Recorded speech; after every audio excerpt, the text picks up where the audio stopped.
Hey kids, welcome to our little Grizzo TV. A long time ago, in a desert city, there lived a poor boy named Aladdin. He was very lazy and spent most of his time playing in the streets.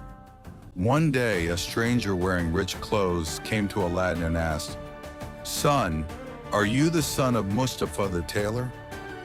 Aladdin replied, "Yes, but my father is no longer in this world." The stranger smiled and said, "I am your uncle. I've been traveling for many years and have now come to help you." Aladdin was happy to hear this, as he had never heard of this uncle before. But in truth, this man was a wicked sorcerer who wanted to use Aladdin to get a magical lamp. The next day, the sorcerer took Aladdin to a distant desert. After walking for hours, they reached a hidden valley. The sorcerer chanted some magical words. The ground shook, and a mysterious cave door opened. The sorcerer handed Aladdin a ring and said, "Wear this ring, it will protect you." Frightened, Aladdin asked, "What is all this, uncle?" The sorcerer replied, "This is a secret cave. Inside there is a treasure, but only a boy like you can safely enter. Listen carefully and do exactly as I say. Go inside the cave and walk straight. You will see trees filled with gold, diamonds, and jewels. But don't touch them. At the end of the cave, you will find an old lamp. Bring it to me." Aladdin entered the cave. Everything was exactly as the sorcerer had described. He saw trees glittering with precious jewels. He found the old dusty lamp and picked it up. On his way back, he also grabbed a few gems. When he reached the cave entrance, the sorcerer was waiting anxiously. "Hurry, give me the lamp," he said. Aladdin became suspicious. He said, "Get me out first, then I'll give you the lamp." The sorcerer became furious. He chanted a spell and shut the cave door, trapping Aladdin inside. Sitting in the dark, Aladdin began to cry. In panic, he rubbed his hands together and accidentally touched the ring. Instantly, his wish came true. He was back home. This was no ordinary ring. It was magical. His mother was overjoyed to see him.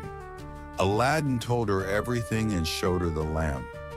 When his mother rubbed the old lamp to clean it, a flash of light appeared and a huge genie emerged. The genie said, "Master, I am the servant of this lamp. Command me and I will obey." Amazed, Aladdin quickly said, "Give us food." A royal feast appeared before them. Aladdin and his mother ate to their heart's content. They now realized how powerful the lamp was.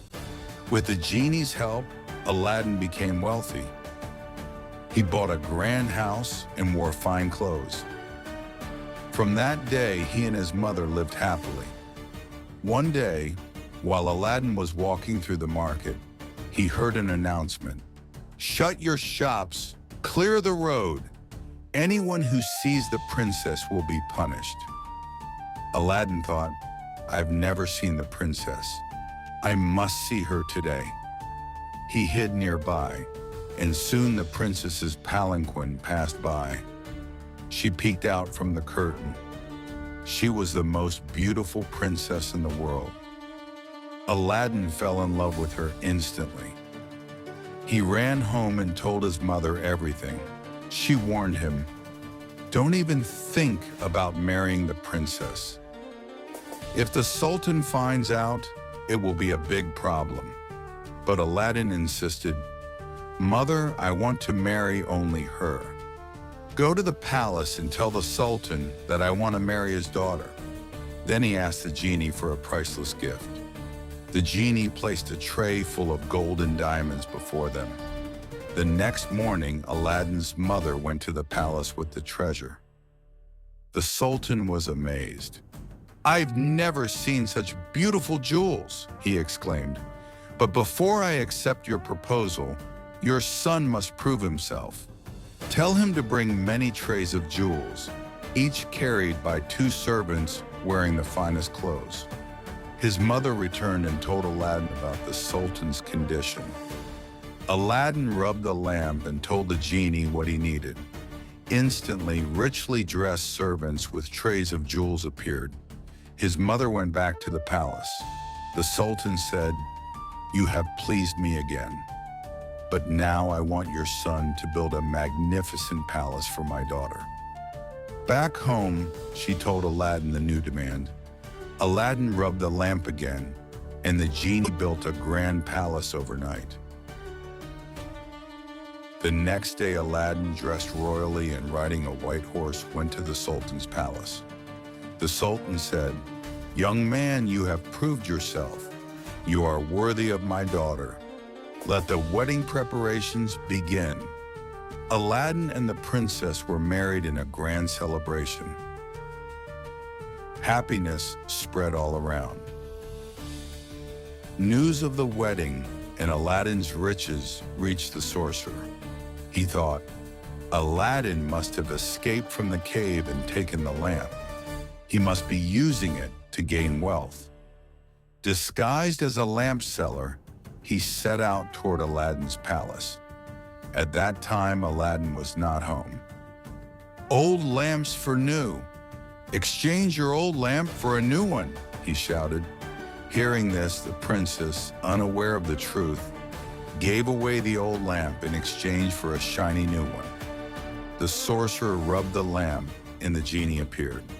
"What is your command, master?" the genie asked. The sorcerer said, "Take this palace along with the princess to a distant desert where no one can find them." In a flash, the entire palace vanished. When the Sultan found out, he was furious. "Because of your magic, my daughter is gone. Bring her back immediately, or I will have you executed." Aladdin searched the kingdom for 3 days, but couldn't find the princess. Then he remembered the magical ring. He thought, now only this ring can help me. He touched it and suddenly found himself in a vast desert, right in front of his palace. When he entered the palace, the princess hugged him and began to cry. The princess told him the entire story. Aladdin came up with a plan. He gave her a potion in a bottle and told her, "Give this to the sorcerer. It will make him sleep. I'll hide behind the curtain." When the sorcerer came to the palace, the princess offered him the drink. As soon as he drank it, he fell into a deep sleep. Aladdin quickly took the lamp and rubbed it. The genie appeared. Aladdin said, "Genie, make this evil sorcerer disappear forever and take us with the palace back to where we belong."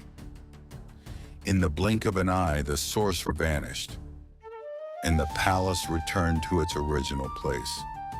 Impressed by Aladdin's bravery, the Sultan gave him his crown. Aladdin became a wise and honest king. He served his people well and hid the lamp so that no one could misuse its power ever again.